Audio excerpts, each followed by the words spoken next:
A los colegas, amigos de esta familia sin censura. Oriol Mayó, muchas gracias por acompañarnos. Oriol, ¿cómo te va? Buenas noches. Bueno, aquí estamos disfrutando estos videos. No pongas tantos videos de Anaya, que uno ya, la verdad, se cansa, ¿no? Ay, Perdona, qué repeles. perdóname por echarte a perder la noche y por hacerte esperar tanto, Oriol Mayó. No pasa nada.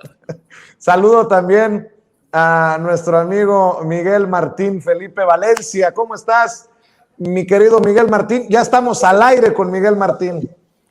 Pues Vicente, ¿de qué lado estás? De mí te acuerdas, y tantas otras cosas. Parece que estoy oyendo a Paquita, la del barrio, no sé qué pasa ahí.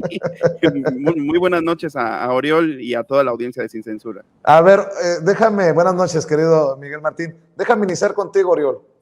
Dice que la verdad está de su lado. Hace un llamado a la oposición. Yo digo que se está poniendo el guarache antes de espinarse. No sé, algo me suena extraño de esta campaña, parece hasta desesperada, de Ricardo Anaya contra la reforma eléctrica del presidente Andrés Manuel López Obrador, que, entre otras cosas, corregiría muchas de las cosas que quedaron en un desbarajuste por la reforma energética de Peña Nieto.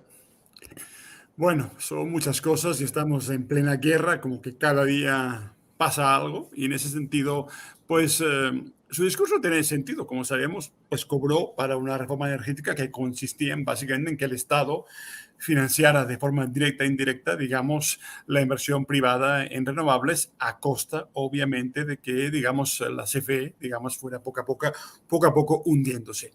Y el discurso, la narrativa, naturalmente funciona con la idea retomada una y otra vez que las renovables son más baratas, que créeme, el cuesta al kilovatio. Bueno, primera cosa que sucede es donde realmente, hablemos de California, hablemos de Alemania, hablemos de España, donde estamos en un uso intensivo de renovable, que están en capacidad a veces de más del 30% y en algunas horas del día pueden llegar al 50 y al 80%, digamos, cuando hay mucho viento o mucho sol. Como veremos, la promesa de que las renovables bajarían el costo de la luz, que haría la gran diferencia, no ha pasado en ninguna parte del mundo. ¿Por qué? Por dos motivos principales. Primero, porque es una inversión privada que consiste en que la energía no sea barata. Ningún empresario va a invertir en renovables si el costo final, digamos, de su energía es cero. El coste marginal es cero. Lo que pasa entonces es que hay funcionamiento, hay esquemas, hay subsidios permanentes para que de una u otra forma nunca las renovables sean baratas. Y segunda, tampoco pueden serlo, porque siempre se nos olvida lo más importante. Cuando el sol se pone, cuando no sopla el viento, y eso pasa pues en la calma chica del verano, incluso en Oaxaca, en la ventosa de los lugares con más viento del mundo, no está soplando eternamente a disponibilidad, digamos, de la red eléctrica. Hay intermitencia, hay variabilidad. ¿Y cómo se supera esto? Alguien tiene que poner, digamos, el gas natural a funcionar, las turbinas de ciclo combinado, porque obviamente la luz no puede desaparecer un ratito en la noche esperando que llegue otro tipo de energía. Entonces lo que sucede es que el costo real es mucho más alto, y en todo el mundo, como vemos ahora, la dependencia natural, el vínculo, que nunca se habla de él, es el vínculo entre intermitentes, hablamos de eólica solar, y gas natural. Y como el gas natural en todo el mundo está subiendo, hay una dependencia terrible digamos, de la provisión de gas que surte de Rusia, de Estados Unidos, como México, que está atada completamente al índice Hub de Texas. Lo que sucede aquí realmente es que las renovables nunca son, digamos, baratas. Incluso en el caso, y es importante recordarlo, que consiguiéramos, por ejemplo, nacionalizarlas, lo cual, pongamos, que sería una gran idea, cuando menos que no estén en manos privadas. Pero las grandes centrales eólicas y solares producen picos muy problemáticos para la red eléctrica. La inversión que hay que hacer en almacenamiento, desde baterías a otro tipo, digamos, a turbinas, digamos, en la hidroeléctrica, el turbinaje, digamos, en hidroeléctrica, todo esto es tan caro, literalmente, que al final del día el costo real, el costo oculto es impresionante. Y para empezar, insisto, si no es negocio, si no tuvieran el despacho preferente, el acceso automático y directo, el no pagar tarifas de porteo, que no paga Bimbo realmente, nadie invertiría en renovables. El negocio privado, que siempre ha sido así, todo funcionamiento de este mercado eléctrico del capitalismo verde ha consistido, seamos claros, en privatizar, digamos, el acceso, digamos, la generación de energía, dejar en manos del Estado la parte más cara, de la transmisión y, digamos, y cobrarle el costo en el recibo de la luz al consumidor. En el caso de México, ya que hay una subvención que cada vez es más alta, a veces la gente quizá no se da cuenta, pero a medida que aumenta la subvención, es porque estamos pagando todos los costos ocultos de este negocio del capitalismo verde. Obviamente, el tema eléctrico es de una complejidad que pues mucha gente dice, bueno, la gente lo que quiere, Vicente, es que siempre llegue luz, porque la luz, la electricidad es fundamental, no hay vida posible sin electricidad, y que sea constante, obviamente, no dependiendo de cómo va el viento o cómo va la red eléctrica, y segunda, que sea barata. Es lo que a la gente le interesa. Y si alguna cosa está clara, para no perdernos en debates técnicos de especialistas, es que allá donde realmente, caso californiano es un caso extremo, tiene el recibo de la luz más caro de Estados Unidos, o el caso de Alemania, que lleva con tarifas de alimentación preferente a la solar, a la eólica. El costo real de la energía para los consumidores es el más alto de Europa junto al de España, porque, insisto, además, cuando no hay viento, cuando no hay sol, entran a funcionar, como decía Manuel Bartlett, una vez en una conversación con él, a ver, ¿cómo que no cuestan las renovables? Yo en la noche tengo que poner a turbinar, que se dice, las centrales de ciclo combinado, que además muchas de ellas son de Iberdrola y tienen la obligación de comprarles la energía, digamos. Y la energía con gas natural obviamente ha subido en todo el mundo. Eso significa que poco a poco el recibo de la luz vinculado a las renovables se vuelve carísimo e imposible, excepto en casos, por cierto, como en Francia, digamos, donde el parque nuclear de más de 70 centrales nucleares, aunque condicionado por ese mercado eléctrico que obliga a vender a precios terribles lo que es la energía nuclear, hace la diferencia. Pero insisto, la clave es que no hay renovables sin fósiles, sin combustible fósil, que es el gas natural, que es de ciclo combinado y que muchos de ellos, casi 8.000 gigabytes en México, están en manos de Iberdrola, que tiene contratos obligatorios que CFE debe comprarles. O sea que en realidad te están vendiendo, digamos, como hacen a veces las farmacéuticas, el remedio y la enfermedad. El remedio no es ninguno, porque la intermitencia, la variabilidad de las renovables a gran escala es terrible. Hay varios ejemplos, se llama la curva del pato. Cuando hay un exceso de energía solar, donde la hay, genera tantos problemas que casi hay que tirar la energía para que no colapse la red. En México tenemos el caso de la balcanización de la red, el famoso apagón del año pasado. ¿Se acuerdan, no? El que pasó. Sí, claro. Obviamente había una saturación de centrales renovables en una red eléctrica de transmisión que no tiene condiciones. Claro, ¿qué quiere Bimbo? ¿Qué quiere Iberdrola? Pues que el Estado, CFE, se encargue de armar una red de transmisión maravillosa que aguante sin tener que pagarla ellos, naturalmente. Quieren que el consumidor, que la CFE, que el usuario, que el pueblo de México, a través, digamos, de esta para pública, se encargue de pagarles su negocio para que puedan seguir creando problemas constantes a la red a partir de esta balcanización. En esa línea en Tamaulipas había 25 centrales conectadas y una haciendo pruebas de Acciona, una central de San Fernando, haciendo pruebas sin avisar a la CFE, con lo cual cuando empezó aquel famoso incendio, se empezó un ciclo, porque además en la saturación que había de la red eléctrica, poco a poco se fueron cerrando todas. Duró 1 hora y media, pero realmente esos eventos de saturación de la red son muy complicados, y con este tipo de generación intermitente que llega en grandes oleadas, en picos brutales, la red no la aguanta. Entonces, claro, insisto, si vemos el cuadro general, el costo real es brutal y la seguimos pagando a privados de una forma brutal y absoluta, que acaba pasando, como el caso español, el caso alemán, o el caso californiano, que, como todo el mundo sabe, en Estados Unidos es el caso más impresionante de cómo siguen pagando e incluso con apagones. Y al final, claro, acaban generando con diésel o con carbón, en algunos casos como Alemania. Alemania, a fin de cuentas, cuando no hay eólica, entra el carbón. Imagínate, el carbón. Fíjate, mencionas a las empresas y me imagino que por ahí va el dolor de Ricardo Anaya y muchos panistas, Miguel Martín. Déjame presentar lo que dice el director de la Comisión Federal de Electricidad, Manuel Bartlett, sobre este tema de las empresas. Son estos intereses los que nos tienen en mucho ruido y bombardeados con mensajes que confunden a muchas personas abajo, desde los medios tradicionales, que le hacen el caldo gordo o venden muy bien sus coberturas a estas empresas que se verán afectadas por la reforma eléctrica del presidente Andrés Manuel López Obrador. Afectadas después de afectar por mucho tiempo a los consumidores. Estas son las declaraciones de Manuel Bartlett. la estructura y la operación, digamos, del sistema eléctrico actual bajo la reforma de Peña Nieto y asociados, tiene una característica muy clara y lo hemos dicho muchas veces: su objetivo es la desaparición de la CFE. Y consideramos de entrada que no puede estar en manos de empresas particulares cuyo objetivo es distinto a lo que es un servicio público esencial. Esa sería un poco la tesis que vamos a sostener. No se trata de ninguna manera de una confrontación entre un sistema estatista y un sistema de competencia, porque el sistema que impusieron no es un sistema de competencia. Esta reforma que presentó el presidente y que la ha venido manejando él personalmente desde hace ya, pues yo creo que un par de años, su planteamiento sobre el reforzamiento de la CFE, el rescate de la CFE, la crítica que ha estado haciendo a las mentiras que sostienen este sistema de exacción que nosotros llamamos que es un robo.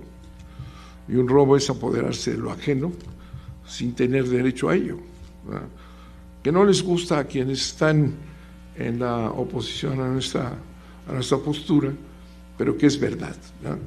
El presidente ha estado observando estos años el comportamiento del sistema eléctrico y nosotros estamos muy orgullosos de que nos haya apoyado en todo con esa voluntad que ha expresado de no permitir que las empresas públicas de energía desaparezcan, porque son patrimonio nacional, son propiedad de los mexicanos y han estado al servicio de los mexicanos.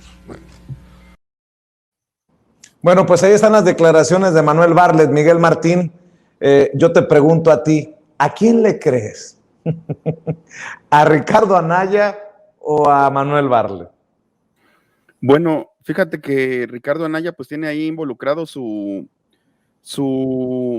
pues honor, ¿no? Porque él estuvo ahí como parte de todos los moches de todo este proceso para que se aprobara como dice el presidente, mal llamada reforma eléctrica. Y fíjate qué curioso, fíjate qué bonito es tener las declaraciones ahí, todo grabado, como siempre dice Toño Ruiz, que el efecto Neymar, ¿no? Que te tiraste y está grabado, ¿no?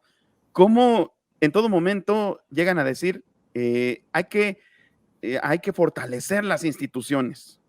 Necesitamos instituciones sólidas.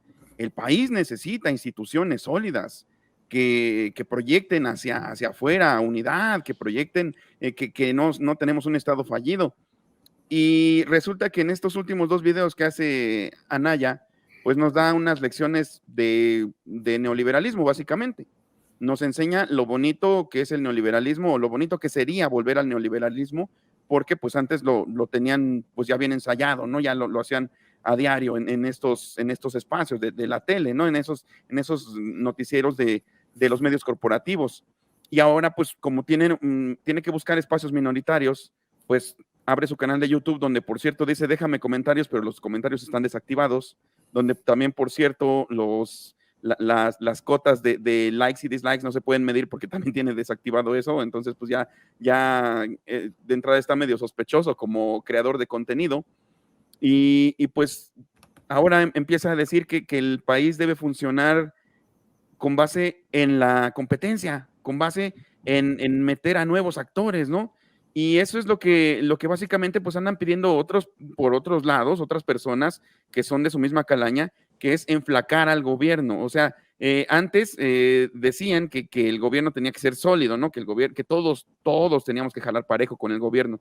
Y ahora se trata de enflacar al gobierno, ahora se trata de tasajearlo, se trata de cepillarlo, de dejarlo hecho nada más un esqueleto o una estampa por la cual todos pasen encima de ella, en el suelo. A eso se refiere el famoso neoliberalismo, a eso se refiere más bien lo que llaman ellos el libertarianismo minarquista, que quiere decir reducir el Estado a prácticamente nada. Y obviamente, pues, ¿quién va a tomar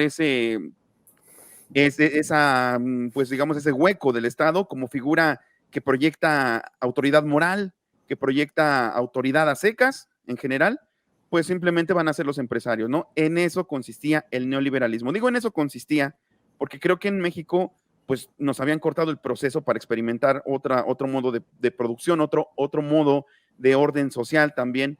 Lo estamos experimentando, digamos, estamos experimentando los coletazos del neoliberalismo, todavía no nos lo quitamos, a pesar de que el presidente llegó a decretar prácticamente el fin del neoliberalismo. Digamos que eso era pues una declaración de principios, ¿no? Hasta aquí se acaba el enflacar al Estado, el enflacar a las instituciones del Estado y, por supuesto, el restarles autonomía. Entonces, ¿qué instituciones quiere esta gente? Que sean sólidas, nada más las que les convienen, aquellas instituciones donde no pueden meter a sus amiguitos, porque obviamente, pues cuando hablan no sé, del Poder Judicial, de la Suprema Corte, del INE, pues como ahí no se puede meter en inversión privada, pero si se pudiera, pues también estarían fregando, ¿no? Que haya competencia, que haya participación de particulares en este tipo de instituciones. Esas son las instituciones que ellos quieren para sí mismos, y ese tipo de instituciones, como la CFE, que es un bastión todavía en medio de un panorama me refiero regional, donde pues francamente ya el ser autónomo en cuanto a la producción de energía pues no es lo común, porque pues el esquema era ir con la inercia gringa de pues vender simplemente todos los activos del gobierno a las empresas extranjeras. Y entonces, pues te digo, es el efecto Neymar, ahí está grabado. En algunas ocasiones dicen, hay que fortalecer a las instituciones, y en otras nos dan una lección enrevesada de neoliberalismo para justificarnos lo bonito que es acabar con las instituciones. Entonces no se sabe quién los entiende. Ahora, fíjate, algo interesante, Vicente, que aquí has tenido al genio del neuromarketing, al tumbaburros. Fíjate que se nota mucho el supuesto baño de pueblo que se dio Anaya en ciertos puntos finos de su discurso. Se nota, por ejemplo, fíjate que dice cosas como, te voy a contar, ¿no? No dice te voy a contar. O sea, su articulación del lenguaje pretende, y no lo logra, pero pretende ser disque muy cercana al pueblo. Pretende usar también diminutivos, pretende decir, por ejemplo, o sea, te voy a contar. Ese tipo de locuciones no las tenía durante su campaña. Tampoco ese ceño fruncido, ese talante de enojo que lo hace parecer como una especie de luchador social, pero pues prefabricado, evidentemente, que no se la cree ni su tía Teófila. Y otra cosa importante también, si observas, te digo que este es ya más un análisis del discurso, ya le dejó de decir López al presidente, porque en cierto momento lo hacía. Ahora dice López Obrador, ¿no? Y aparte, otro punto fino también es que ahora se dirige de tú al público. Todo esto apunta a una estrategia, como te digo, de crear un falso luchador social. Y un luchador social, pues es que nunca nos va a estar dando lecciones de neoliberalismo, ¿no? Es totalmente ridículo, es totalmente irrisorio. Entonces, pues que le crea quien no lo conozca, pero pues nosotros ya lo tenemos bien cuadrado en su discurso, en su incluso fonación, como te lo digo, pero también en de dónde viene y por qué le duele, porque ahí están involucrados sus amiguitos y sus moches, creo que todavía está haciendo usufructo de ellos. Entonces, pues eso es básicamente lo que le cala. Uno de los amigos de Ricardo Anaya, o al menos uno de los personajes políticos que lo apadrinó, lo protegió, fue Diego Fernández de Ceballos. He hecho mención durante el día de Diego Fernández de Ceballos porque hoy el presidente Andrés Manuel López Obrador en la mañanera se ocupó de burlarse de él, de exhibirlo y de ponerle una tunda políticamente hablando. Oriol Mayo, ¿qué tan importante sigue siendo o ya no es importante Diego Fernández de Ceballos en esta arena política de hoy? Bueno, yo no sé cómo decirlo. La primera vez que vi a Diego Fernández de Ceballos en televisión hace muchos años, llegando apenas en México en 2006, o sea, no sabía si era broma o verdad, porque además su apariencia, y es algo que a veces en México no se entiende, es un calco, una copia de un estilo de requeté del carlismo español, cuyo en México es la cristiada, el cristero, digamos, de Guadalajara, cuyo himno es una versión del himno español.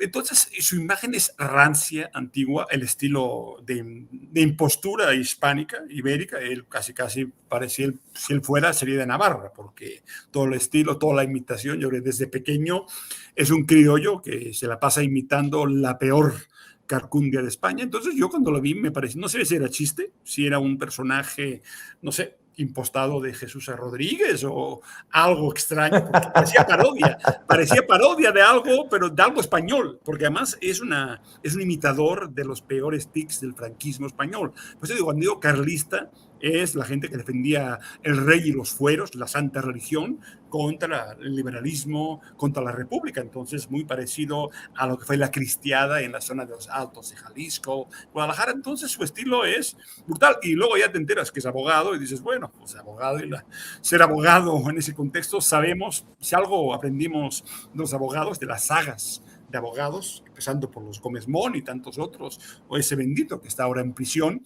es que en general son los más siniestros, porque además son los que más apelan a la ley, a la moral, el tono engolosinado, esa forma de hablar de reglas, de leyes, de Estado de Derecho.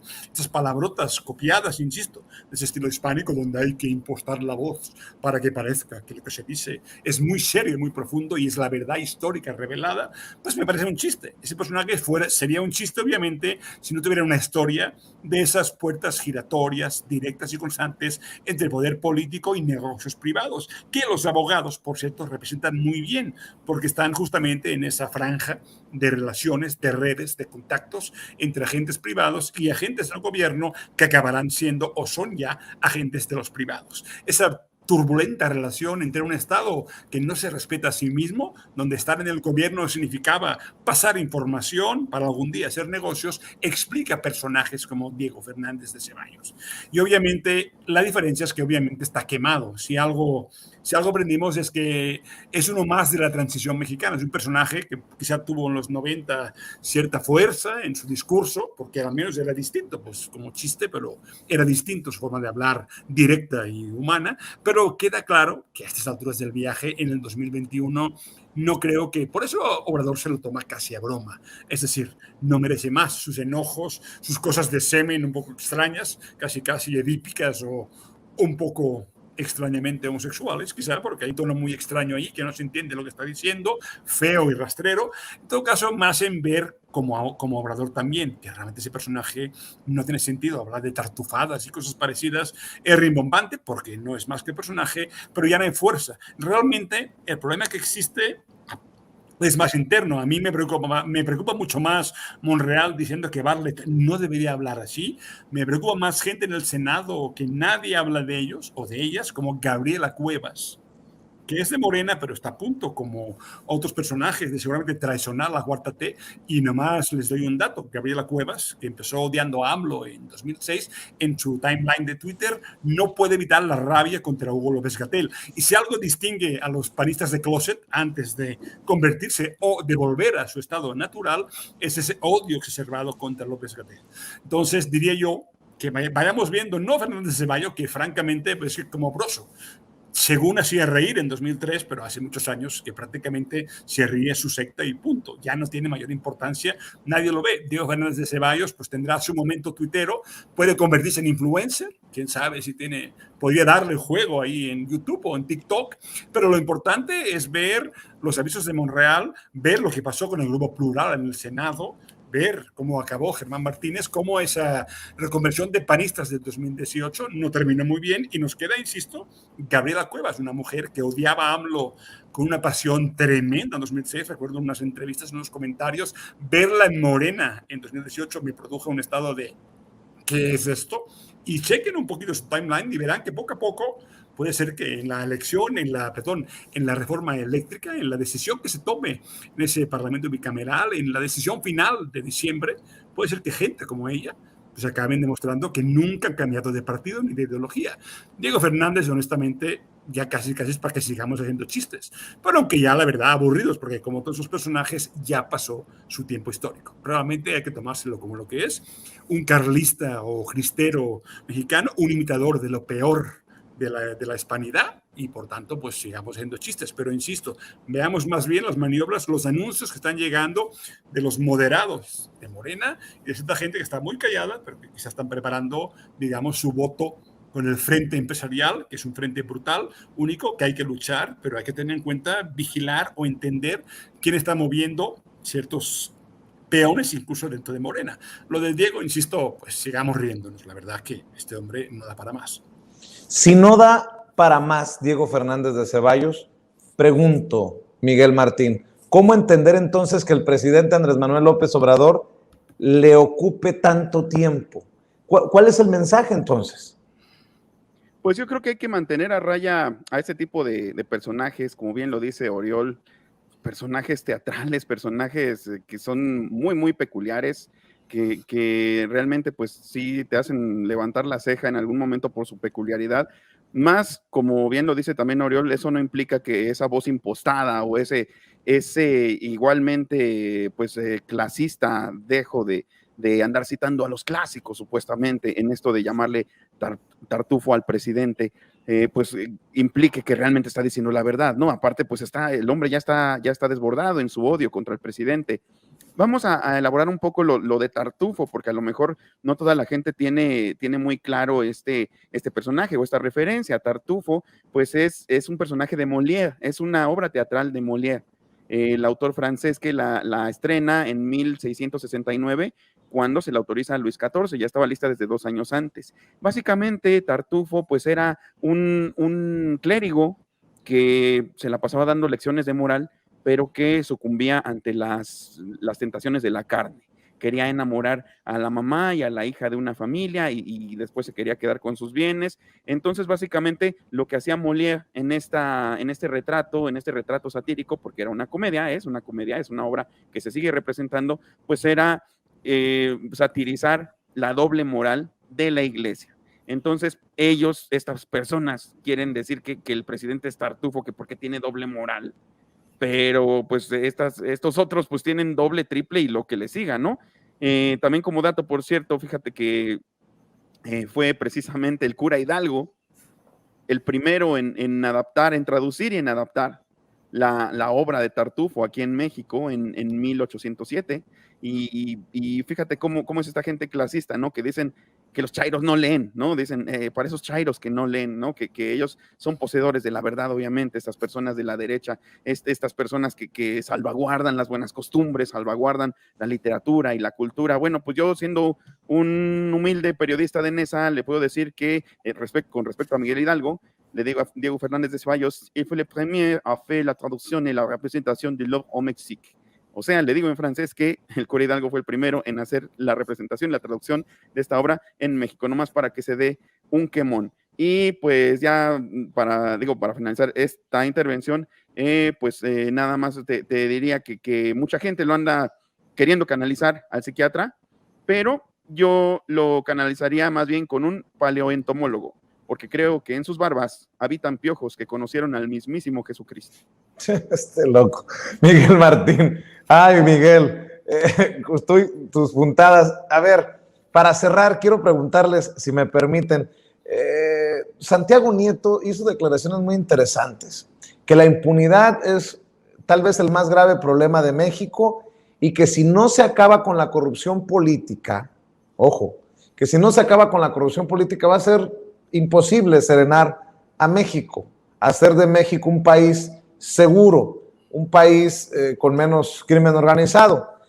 Y para agregarle a estas declaraciones de Santiago Nieto, las del gobernador actual de Michoacán, Alfredo Ramírez Bedoya. Hoy que la revista digital MX publica un madrazo para Silvano Aureoles, me llama mucho la atención esto que publica Alfredo Ramírez Bedoya por el personaje Silvano Aureoles.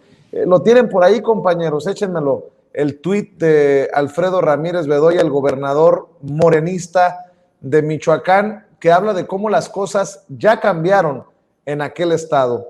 Se gastó un dineral Silvano Aureoles en aeronaves y vean lo que escribe Alfredo Ramírez Bedoya. Los lujos, los privilegios y el derroche quedaron en el pasado. Por eso los 160 escoltas que antes estaban al servicio del gobernador pasarán a atender cuestiones que beneficien exclusivamente al pueblo michoacano. Híjole, 160 escoltas. O eres el hombre ejemplo contra la corrupción, o eres muy corrupto porque no tienes tranquilidad de conciencia para traer a 160 escoltas. Bueno, 160 escoltas, más de 1,000 millones de pesos en vuelos, en aeronaves de Silvano Aureoles. ¿Cómo ven estos personajes? Algunos que ya se están yendo. Y ante qué estamos, ¿cómo ven con estas declaraciones tanto de Alfredo Ramírez Bedoya como de Santiago Nieto, Oriol? Es cierto, digamos, no hay duda sobre esto, pero como creo que dijo Pablo Gómez, si no recuerdo mal, no hay políticos corruptos sin empresarios corruptores. Y eso es importante porque a veces se nos olvida, digamos, las tramas que influyen. Cuando hay políticos sin ninguna ideología, y eso, por desgracia, abundan, de chapulines hay en todas partes. Cuando no hay ningún concepto de servicio, de política, ninguna idea de qué hacer con el poder, para qué sirve el poder, es mucho más fácil que en un estado descompuesto como hemos tenido durante 30 años, donde ¿cuál era el objetivo?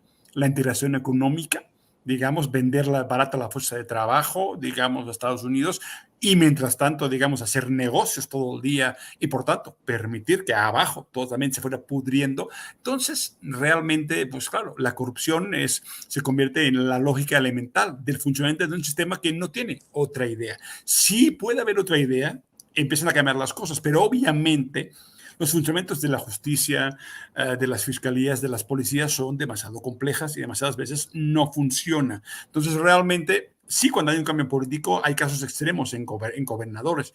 Sí, el caso de Aureoles, pero pues también cabeza de vaca.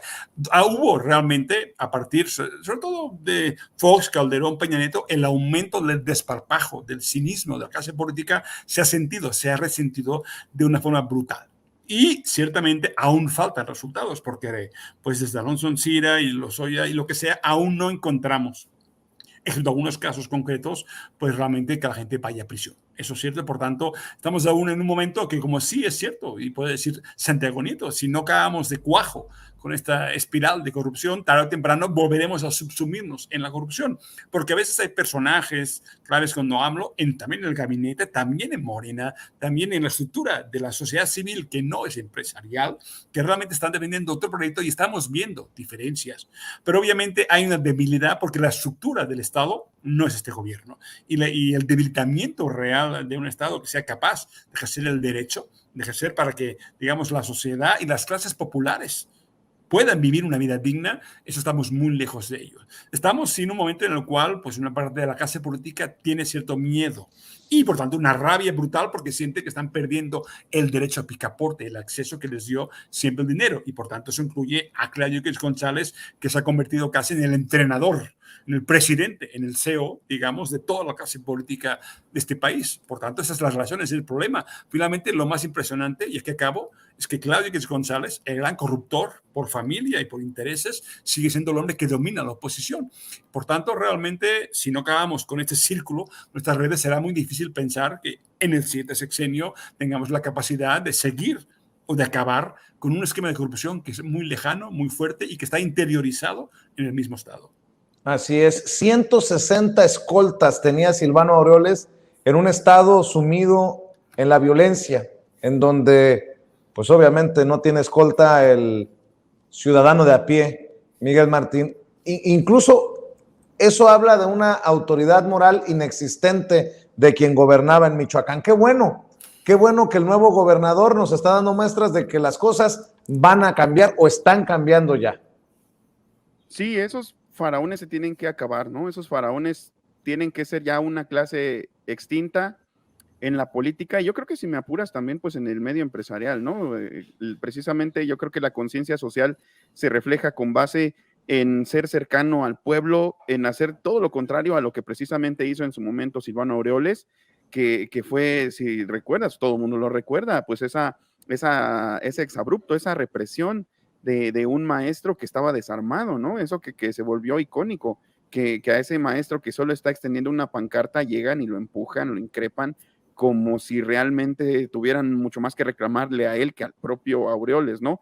Vamos a ver qué legado sigue saliendo de este, qué legado negro sigue saliendo de este gobierno cuyo sello distintivo, a fin de cuentas, cuyo mayor golpe mediático fue el banquito verde y no dio para más.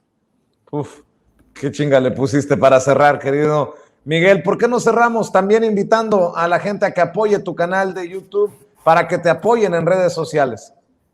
Sí, así es, Vicente, muchísimas gracias al público de Sin Censura. Estoy en pues mi canal que se llama Al Aire con Miguel Martín, aquí en YouTube.